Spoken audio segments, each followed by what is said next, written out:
नमस्कार माझ्या सर्व शेतकरी मित्रांनो.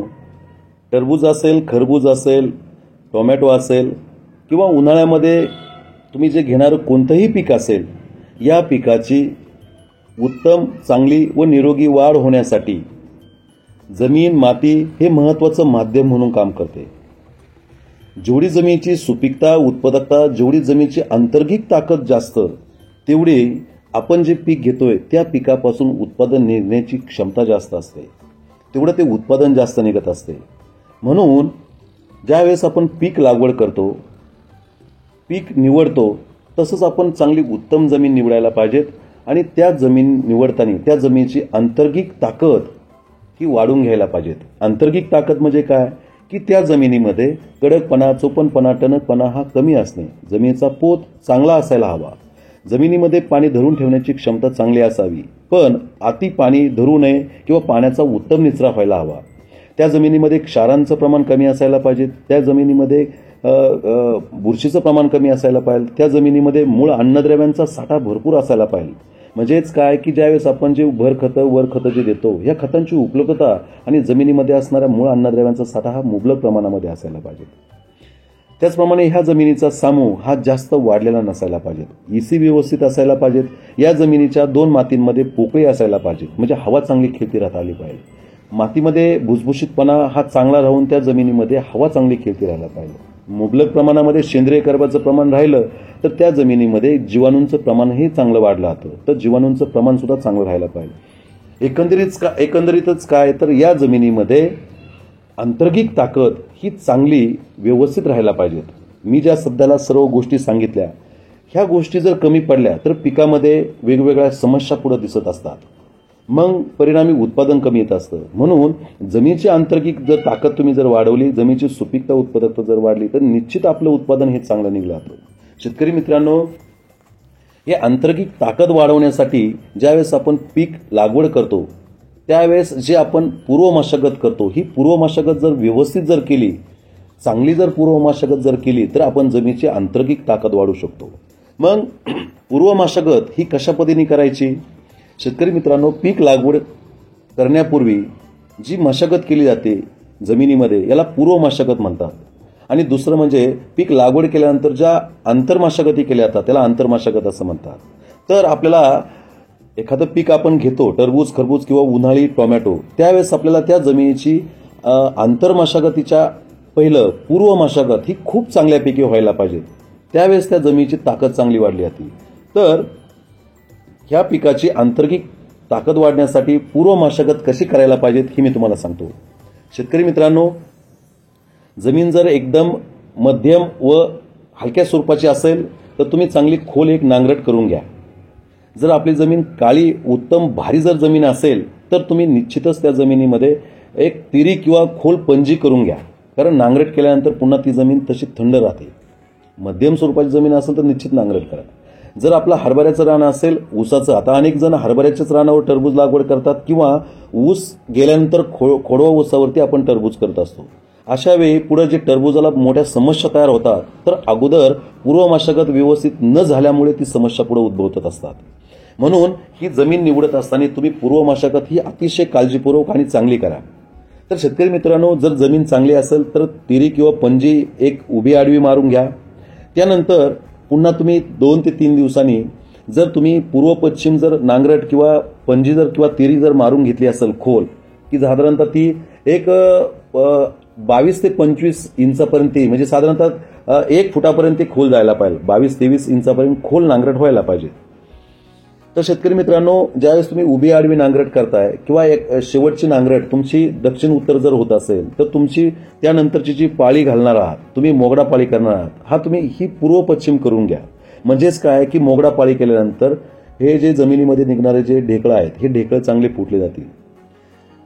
एक मोगडा पाळी केल्यानंतर जर आपल्याकडे चांगलं 100% सेंद्रिय कर्ब वाढवण्यासाठी शेणखत जर उपलब्ध असेल तर चांगलं कुजलेलं शेणखत तुम्ही कमीत कमी 3 आणि जास्तीत जास्त 4 ते 5 ट्रॉल्या संपूर्ण शेतामध्ये ते विस्कळून घ्या आणि त्यानंतर पुन्हा तुम्ही एक रोटार करून घ्या.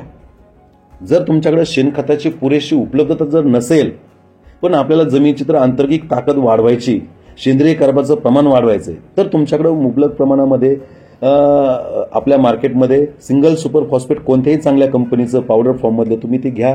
कमीत कमी 5-5, 6-6 बॅग सिंगल सुपर फॉस्फेट एका एकरामध्ये तुम्ही घ्या. जर तुम्हाला अजून सेटअप असेल, सॅटेलाइट असेल किंवा विलेज असेल, हे मार्केटमधले चांगले उत्तम भूसुधारक आहेत, हे जर उपलब्ध होत असेल तर तुम्ही 2 बॅग त्या घ्या आणि संपूर्ण शेतामध्ये ते विस्कळून पुन्हा त्याच्यावरती एक रोटर करून घ्या. पण तुमच्याकडे शेणखत आहेत पण ते कुजलेलं नाहीत, ते डायरेक्ट बेडमध्ये टाकू नका. आणि जर शेतकरी मित्रांनो, जर तुमच्याकडे शेणखत जर नसेल आणि काही प्रमाणामध्ये गांडूळ खत, कोंबड खत जर असेल तर तुम्ही ते बेडवरती संपूर्ण भागामध्ये विस्कळून न टाकता बेडवर तुम्ही टाकू शकता. तर शेतकरी मित्रांनो, ज्यावेळेस तुम्ही शेणखत उपलब्ध जर नसेल तर सिंगल सुपर फॉस्फेट भूसुधारक मोकळ्या रानात टाकून घ्या. त्यानंतर एक रोटर करून घ्या आणि रोटर केल्यानंतर पुन्हा ढेकळं किती राहतात ते तुम्ही पहा. जर ढेकळं जर पुन्हा राहत असेल तर अशा जमिनीमध्ये पुन्हा तुम्ही 2.5 ते 3 तास स्प्रिंकलरचं पाणी तुम्ही चालू करा आणि पुन्हा 3 ते 4 दिवसांनी पुन्हा एक साधी पाळी घालून घ्या. पाळी घातल्यानंतर पुन्हा 2 ते 3 दिवसांनी तुम्ही बेड पाडून घ्या. शेतकरी मित्रांनो, बेड पाडताना तुम्ही त्या बेडचं 2 ओळीतलं अंतर आधी सिलेक्ट करा. शेतकरी मित्रांनो, कमीत कमी 6 फूट अंतर आपल्या 2 ओळीमधलं हे राहायला पाहिजेत. शेतकरी मित्रांनो, त्याच्यापेक्षा अंतर कमी करू नका किंवा जास्तही करू नका.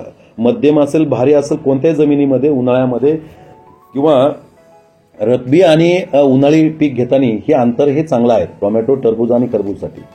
शेतकरी मित्रांनो, 6 फुटातलं अंतर तुम्ही चांगलं सिलेक्ट करून घ्या आणि चांगलं सरी पाडण्याच्या यंत्राने किंवा तुमच्याकडे जे उपलब्ध असेल असं तुम्ही त्या यंत्राने 6 फुटावर व्यवस्थित समांतर रेषेमध्ये सरी पाडून घ्या. सरी पाडत असताना ही काळजी घ्या की कमीत कमी बॉटम साईज ती सरी 3.5 फूट रुंद व्हावी आणि वरचा टॉपचा जो भाग आहे तो कमीत कमी 2 ते 2.25 फूट रुंद व्हावा. शेतकरी मित्रांनो, बेड तयार करताना जास्त उंच करू नका. बेडची उंची आपली फक्त 15 सेंटीमीटर ते 17 सेंटीमीटर म्हणजे फक्त एक वीतभर व्हायला हवी.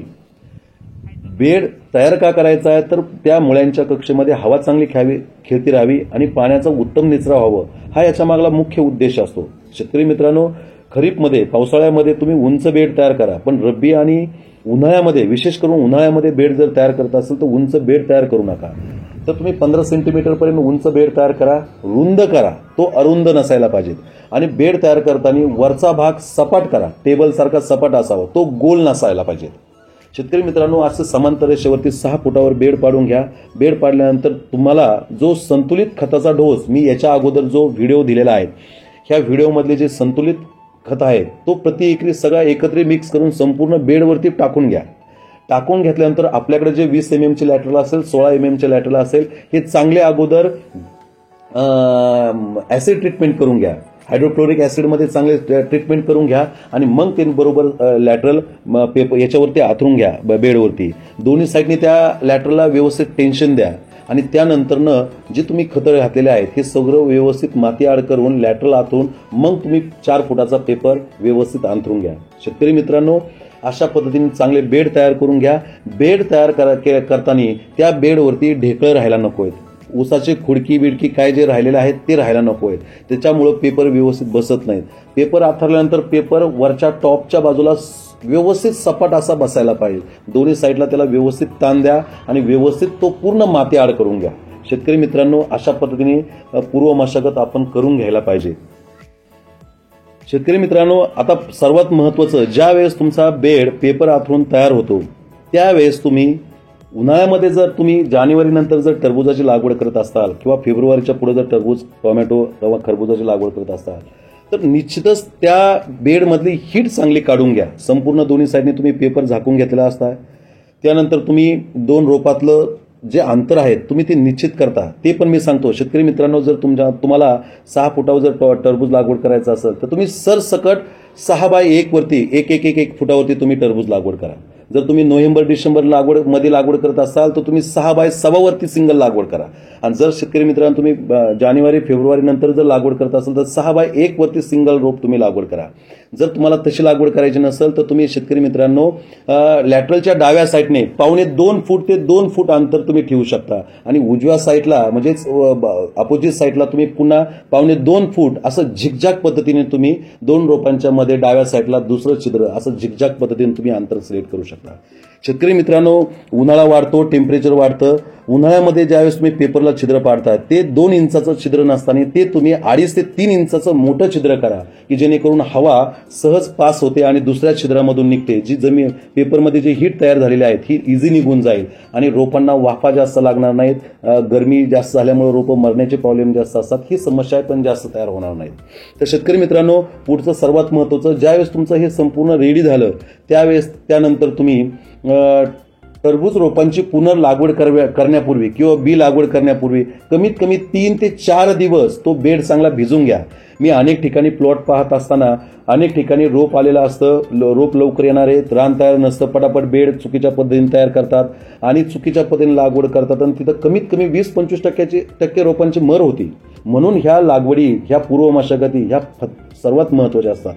शेतकरी मित्रांनो, ज्यावेळेस तुम्ही बेड चांगला भिजून घेत नाहीत, कोरडा राहतो, त्यावेळेस त्या रोपांची मर ही जास्त होत असते. म्हणून 2-3 दिवस, पहिल्या दिवशी तुम्ही 5-6 तास पाणी द्या, दुसऱ्या दिवशी पुन्हा तुम्ही 3-4 तास पाणी द्या आणि पुन्हा तिसऱ्या चौथ्या दिवशी 4-5 तास पाणी देऊन संपूर्ण जेवढा जो गादी वाफ आहे चांगला ओला करून घ्या आणि मग त्यानंतर तुम्ही 4-5व्या दिवशी किंवा 3-4 दिवशी तुम्ही जर पहिल्या 2-3 दिवस जर तुमच्याकडे मुबलक लाईटची उपलब्धता असेल तर पाणी मुबलक असेल तर तुम्ही 2-3 दिवसातही चांगला बेड भिजू शकता आणि त्यानंतर तुम्ही लागवड करून घ्या. शेतकरी मित्रांनो, रोपांची लागवड शेवटला म्हणजे ज्या शेवटचं तुम्ही पाणी देणार आहात आणि दुसऱ्या दिवशी लागवड करणार आहात तर शेवटच्या कालावधीमध्ये आपल्याकडे जर 20% क्लोरोपायरीफॉस जर उपलब्ध असेल तर हे 20% क्लोरोपायरीफॉस एकरी फक्त 200 ते 300 मिली त्या जमिनीमधल्या किडी, वाळवी किंवा हुमणी ही मरण्यासाठी, लाल मुंग्या मरण्यासाठी 20% क्लोरोपायरीफॉस 250-300 मिली तुम्ही घ्या. त्याचप्रमाणे जर तुमच्याकडे ब्ल्यू कॉपर असेल किंवा बोर्डो असेल तर हे तुम्ही वेगवेगळं असं सोडून घ्या आणि त्यानंतर पुन्हा अर्धा-पाऊण तास पाणी चालू ठेवा आणि त्यानंतर तुम्ही पुन्हा दुसऱ्या दिवशी रोपांची लागवड करा. शेतकरी मित्रांनो, अशा पद्धतीने तुम्ही जमिनीची पूर्व मशागत चांगली करा आणि त्यानंतर लागवड करा. निश्चितच आपल्या उत्पादनामध्ये 25-30% उत्पादन हे वाढलं पाहिजेत, हेच मी तुम्हाला सांगतो. धन्यवाद.